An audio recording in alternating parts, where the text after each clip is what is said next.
Bonjour à tous, aujourd'hui petit sujet sympathique, pendant que vous vous levez tous les matins pour aller bosser, pour essayer de gagner votre croûte et payer vos prêts, vos factures, vos charges, eh bien il y en a qui vivent sur votre dos tranquillement, sans aucun scrupule, sans aucun problème, et qui assument pleinement le fait de ne pas vouloir retourner travailler. Donc bonjour à tous, bienvenue sur Point de Rupture, la chaîne où on débat, où on essaie de voir les choses qui ne vont pas dans ce pays et peut-être essayer de faire changer un peu les choses. Pense à t'abonner et surtout à activer la cloche pour recevoir les nouvelles vidéos. Donc aujourd'hui, comme je vous le dis, je vais vous partager un petit tweet qu'a fait Chien Surpris sur X, que je vous invite d'ailleurs à suivre si vous voulez être tenu au courant de différentes choses. Il publie régulièrement des choses très intéressantes et là du coup c'est un petit documentaire sur des SDF. Il y en a deux qui discutent du coup lors de cette interview et les deux choses qui sont dites individuellement me paraissent totalement lunaires. Donc je vais vous partager déjà ce que dit le premier. J'espère qu'on entendra bien pendant la vidéo. Là par exemple, je vous dis, là si je travaille, je vais être beaucoup plus dans la merde que je suis actuellement. J'aurai pas de couverture maladie, j'aurai pas mes APL. Mais en gros, je vais travailler pour l'État, quoi. J'aurai pas des aides pour pouvoir manger. Oui, à part si je trouve un boulot, voilà. Mais déjà, il faudra plus qu'un SMIC, ouais.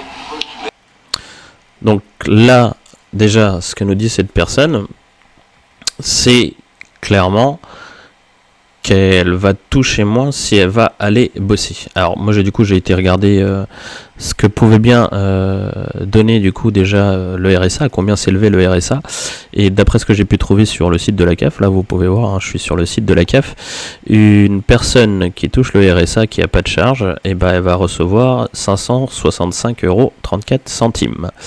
À titre de comparaison, une femme qui fait le choix d'arrêter de travailler le temps d'éduquer ses enfants et qui fait une interruption totale du coup d'activité, eh bien elle va toucher de la pré-par-eux 456,06 €.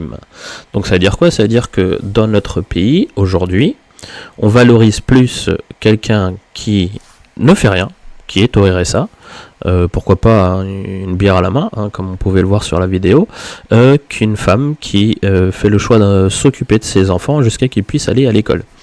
Donc déjà, premier point, je trouve ça hallucinant. Enfin, on peut pas dire qu'on a une politique de natalité réelle en France quand on valorise plus quelqu'un qui ne fait rien que quelqu'un qui s'occupe de ses enfants.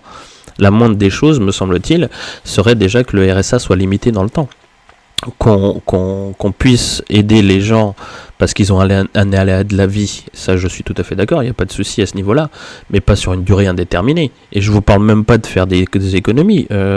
On pourrait très bien transférer cet argent-là en mettant une durée, je sais pas, de 6 mois par exemple sur RSA, et le reste on le transfère sur les mères qui s'occupent des enfants par exemple. Ça serait un bon moyen de rééquilibrer déjà la balance. Je vous laisse écouter ce que dit la deuxième personne, parce que ce que dit la deuxième personne, je le trouve encore plus lunaire. 2000 €, voilà, mais déjà il faudra plus qu'un SMIC, ouais. Le salaire à 2000 € je vais travailler, je pense. Casanier comme ça, vivre, voilà, mettre au boulot, c'était pas fait pour moi, quoi. Donc voilà, je préfère que tout ce que m'offre la rue tous les jours, quoi, voilà, c'est différent. Voilà. Ça, chacun sa surprise. Mais allez. Donc, la deuxième personne, ce qu'elle nous dit, c'est qu'elle accepterait d'aller travailler si elle gagnait au moins 2000 €. Je sais pas si vous vous rendez compte à quel point c'est lunaire comme vision des choses. J'ai été sur Statista. Statista, c'est un site qui fait des statistiques, etc.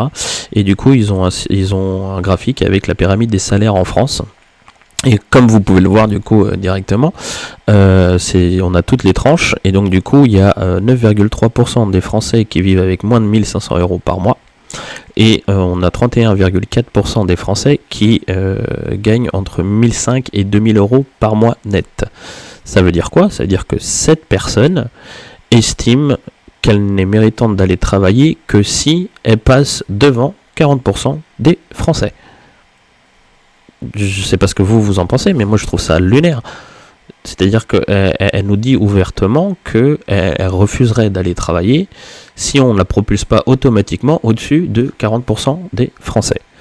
L'autre manière de voir des choses, parce qu'il y a une deuxième manière de voir ça, c'est que cette personne a fait ses calculs, a fait ses estimations, et qu'elle estime qu'elle serait perdante si on ne lui proposait pas au moins 2000 € par mois.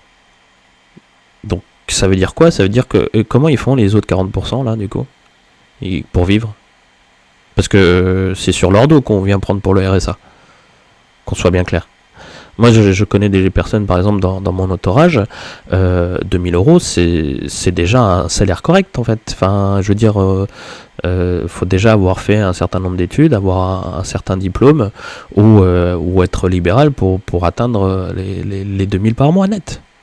Donc, je sais pas ce que vous en pensez, mais moi, je trouve ça absolument délirant comme façon de voir les choses. C'est absolument lunaire. Alors peut-être que vous n'êtes pas d'accord avec moi, et puis que vous dites que oui, peut-être que je fais juste pas preuve de solidarité. Peut-être, vous avez le droit, laissez en commentaire votre opinion là-dessus. Mais j'aimerais quand même qu'on s'attarde un peu sur un point, c'est sur cet argumentaire de dire qu'on manque de solidarité. Faut déjà définir le terme. Qu'est-ce que c'est être solidaire? Eh bien, de mon point de vue, la solidarité se définit comme étant un acte volontaire, individuel, de venir en aide à quelqu'un dans le besoin. Voilà comment moi je définis la solidarité. Un acte volontaire de venir en aide à quelqu'un dans le besoin. Alors déjà le premier point, un acte volontaire, que je sache, on m'a pas demandé mon avis. Et on a demandé l'avis à personne. C'est des choses qui ont été prédéfinies, préétablies depuis un moment, et en fait on n'a pas le choix que de s'y contraindre. En tant qu'habitant en France, on n'a pas vraiment le choix. Et le deuxième point, c'est d'aider. Qu'on soit bien clair, pour moi, donner de l'argent à quelqu'un sans condition n'est pas aider la personne. C'est assujettir la personne, c'est asservir la personne, pour la simple et bonne raison que quand cette personne n'aura plus d'argent, elle n'aura pas d'autre choix que de venir en réclamer d'autres, puisque du coup elle ne saura toujours pas en créer. Le vrai moyen de venir en aide à quelqu'un, eh bien c'est tout simplement de lui proposer soit du travail, soit lui apprendre à créer de la richesse par elle-même. Comme ça, le jour où elle en a besoin d'autres, eh bien elle pourra le faire d'elle-même. Ça, c'est aider quelqu'un. Je vous prends un exemple pour étayer ce propos. Si un jour vous souhaitez anticiper votre décès et donc penser à votre transmission pour vos enfants, il y a de fortes chances que vous alliez chez le notaire pour voir ça, et il y a aussi fortes chances que le notaire vous parle de démembrement. Le démembrement, c'est quoi? C'est l'idée de diviser en fait ces propriétés en deux parties, une partie qui sera la nue propriété et une partie qui sera l'usufruit. La nue propriété, c'est quoi? Eh bien en fait c'est l'outil de création de richesse, c'est ce qu'on pourrait imaginer comme l'arbre qui un jour donnera des fruits.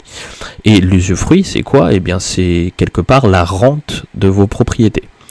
Eh bien, ce que vous allez transmettre en premier à vos enfants, ça sera la nue propriété. C'est l'outil qui permet de créer de la richesse. Et l'idée de ça, c'est quoi? C'est justement de venir en aide à ces enfants. Donc on voit bien que même vis-à-vis de la loi, aider quelqu'un, c'est lui transmettre une capacité de production, de richesse.